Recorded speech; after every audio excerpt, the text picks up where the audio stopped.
Okay mga katropa, magandang araw po. Ayun, PBA update and TNT 5G update. So, pag-usapan po natin to.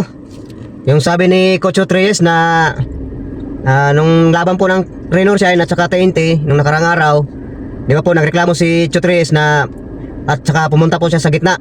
So, sabi po ni Coach Reyes, lahat pwede na pumunta sa gitna magreklamo. Oo, bawal pumasok. Tinitechnical ka agad yun, tinitechnical ka agad. Pero bakit daw sa iba? Bakit daw sa iba ay kahit pumasok na hindi pa rin tinitechnical? Oh, di ba? Nasaan ang ano doon? Nasaan ang patas doon? Bakit daw sa pagdating sa kanya tinitechnical daw kagad siya? O bakit daw sa iba ay hindi daw tinitechnical? Oh, di ba? Alam na yun kung sino po yun, yung iba. Yung sa Barangay Hinebra coach, saka yung si Chihuahua. Oh, okay? Oh, so at ito naman balita kay Mikey. Yan, si Mikey Williams daw po ay wala nang agent. Wala na daw agent nga daw si Mikey Williams pero malabo pa rin daw kausap. Gusto ni Mikey bumalik. So, yun. Mayaw din ng TNT. So, sa akin lang, parang mali ang TNT dito. Bakit inayawan pa nila? Hayaan lang dapat nila, pero pagkatapos pagpirma ni Mikey, i-trade nila. Kung ayaw na talaga nila, i-trade nila para hindi masayang. Kailangan pa naman natin ng point guard ngayon. Kasi walang Jason Castro, walang Renan Batak. I-trade na lang nila pagkatapos papirmahin nila ba. Update po tayo kay BJR. Si BJR po, ay kung marami pong nagtatanong, kay Brandon Ganuelas Roser ay sa June pa po maglalaro si Brandon Ganuelas Roser, pero nagpa-practice na rin po siya, mga katropa. So yun lang po, pag-usapan natin yan pagkatapos ito.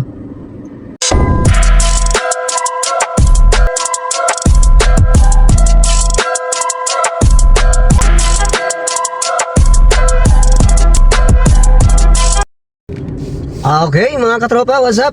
Magandang umaga po at magandang araw sa ating lahat. Kumusta po ang lahat dito? Mayroon po tayong pag-uusapan ulit about sa PBA, yun, and about sa ating TNT team. Ayun nga po, no, wag na po natin patagalin to. Unahin po natin si Coach Reyes. Yan, naalala nyo mga katropa yung laban ng TNT at saka Renorshine nung tinambakan na po ang TNT nun eh. So, ang mga referee ay pito na ng pito. So, yun, na high blood si Coach Reyes. Pumasok na yun si Coach Reyes sa gitna ng court. O, di ba? O, tapos tinitechnical kagad siya, mga katropa. So, yun nga, in-interview si Coach Reyes. Sabi ni Coach Reyes, pagkatapos ng games, in-interview po siya, Coach, ano po masabi nyo dun sa bakit na technical po kayo? So, bawal naman po daw talaga. Ay, hindi po, sabi po niya doon, kahit sino pwede pong pumasok. Kahit sino pong coach, pwede pong pumasok doon sa gitna. Pero bakit daw pagdating sa kanya, technical daw kagad siya? Bakit daw yung iba? Hindi daw tinitechnical agad. Oh, di ba? Dapat warning lang daw. Pero sa kanya daw, pagdating daw sa kanya, technical agad. So, nasaan ang patas na doon? Grabe to mga mabiyas din yung tong mga referee. So sabi nga ni Coach Reyes, bakit yung iba pwede pumasok? Oh, bakit yung iba ay warning lang muna? Sa kanya daw technical agad. alam nyo na guys, mga katropa, kung sino yung binabanggit natin dito ha. Sige, banggitin ko na nga lang. Bakit sila, yung punto doon ni Coach Reyes, bakit daw sila si Coach Tim Cone? Ah, di ba? Si Coach Tim Cone. Pwede daw pumunta sa gitna, pero warning lang. Hindi daw tineknikal agad at mayroon pang kasunod si Chihuahua. Chihuahua ba? Si Chihuahua. Oh, bakit daw ganun? Oh, nasaan ang patas doon mga katropa? Mabiyas talaga tong mga talagang pinag-iinitan nila ang TNT, no? Walang magawa, no? So, yun lang yung natin, dapat hindi ganoon, patas dapat. Diba? Siyempre, naglabas na ng loob sama ng loob si Coach Reyes. So, nalipat naman po tayo dito sa kabilang balita.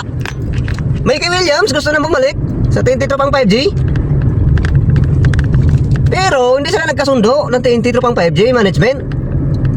Sa kadahilanan, malabo daw ang kausap to si Mikey. Wala na nga daw ano eh. Wala na nga daw tong agent eh. Malabo pa rin daw kausap si Mikey Williams. Pero hindi po naging matalino ang TNT dito eh. Diba? Hindi po naging matalino ang TNT Tropang 5G rito management. Kasi kung hinayaan lang nila si Mikey Williams na bumalik, papirmahin nila, eh kung talagang ang gusto lang siguro ni Mikey Williams ay makabalik sa PBA, at pagdating siguro ng pagkatapos ng kontrata ng pipirmahan niya ay aalis na siya, so dapat naging mautak din ng TNT. Pagpirma pa lang ni Mikey Williams, trade na kagad nila din sa Blackwater o sa NLEX. So siguro sinubukan na rin siguro ng TNT yan. Nakaplano na rin siguro yan eh. Kaya hindi sila nagkakasundo. Pinaplano na rin siguro ng TNT management dyan na iti-trade si Mikey.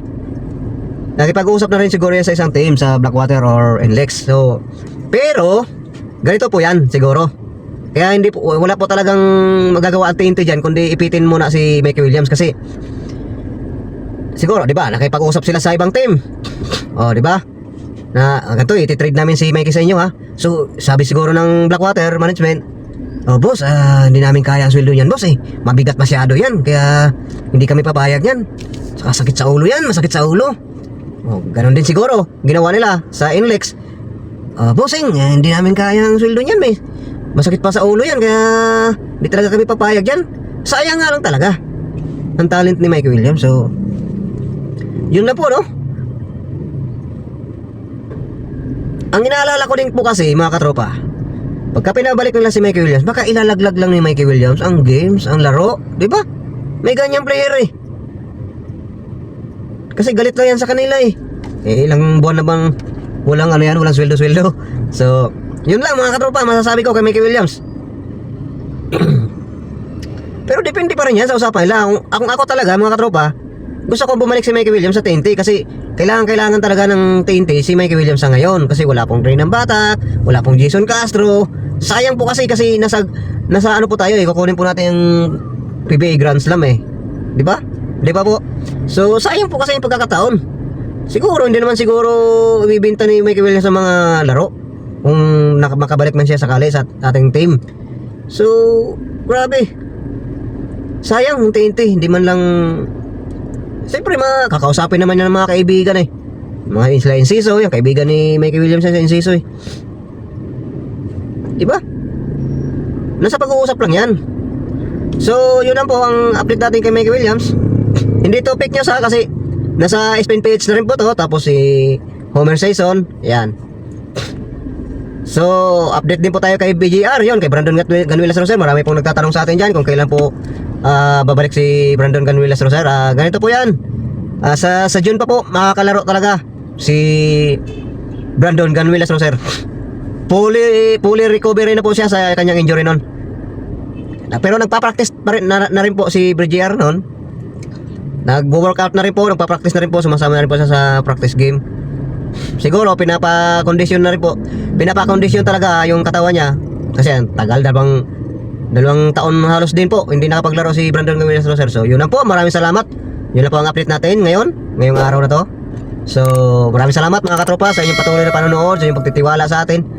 Minsan nagkakamali tayo, so patawad po kung nagkamali ako sa pagre-report natin. So ayun, good luck TNT team 5G. Kahit kulang nga, walang Nambata, walang Jason Castro. So bilog ang bola, di ba? At saka magaling yung coach talaga.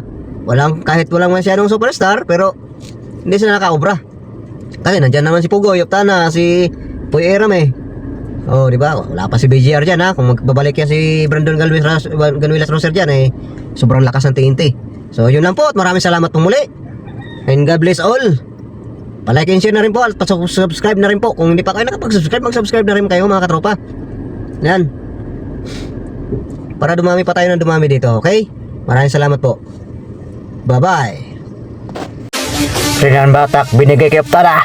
Tumira ng 3. Boom! Nararpugoy, may hawak ng bola. Pinantayan ninyo sa tumira ng 4-4. Bang! Grabe, pasabit pa doon. Woo!